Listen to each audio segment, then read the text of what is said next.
என்னாச்சு? அப்பா நாளைக்கு ஒன்று வந்து பார்க்க சொன்னாரு.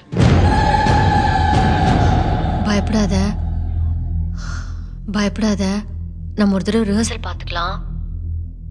என்ன வேலை பார்க்குறீங்க? சிடிஎஸ்ல இல்ல சப்போர்ட். டெவலப்பர்னு சொல்லு. அப்பா என்ன பண்றாரு? இறந்துட்டாரு.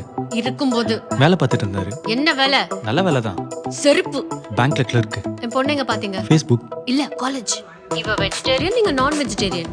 ஹோட்டல்ல வாங்கிக்கிறேன். வெஜிடேரியனா மாறிடுறேன். இங்க பாரு, ஒரு ஜோசிக்காரனை பார்த்து எனக்கு ஏத்த கரெக்டான ஜாதகமா ரெடி பண்ணிக்கோ. டீம் லீடா இருக்க, அப்புறம் என்னை விட அதிக சம்பளம் வாங்குறேன்னு சொல்லு. அடுத்த மாசம் ஆன் சைட் போறேன், யூஎஸ் போறேன், அங்கேயே செட்டில் ஆக போறேன். தனி கொடுத்துடணும்னு சொல்லு. வரதட்சணை வேணான்னு சொல்லாத, எதுவா இருந்தாலும் உங்க பொண்ணு பேருக்கே பண்ணுங்கன்னு சொல்லு. செங்கல்பட்டு பக்கத்துல வீடு, 80 அடி ரோடு, 800 அடியில தண்ணி வரும். மரியாதையா பேசு, சைலண்டா பேசு, கால்ல விழுந்து நமஸ்காரம் பண்ணிக்கோ. படிச்சு வரைக்கும் விபூதி வச்சுக்கோ, தாடி ட்ரிம் பண்ணிக்கோ, ஷர்ட் அயன் பண்ணிக்கோ, இன் பண்ணிக்கோ, முக்கியமா 2 தடவை பல் தேய்ச்சிக்கோ. அவ்வளவுதான். நீ தான் மாப்பிள்ளை, யாராலையும் தடுக்க முடியாதுடா.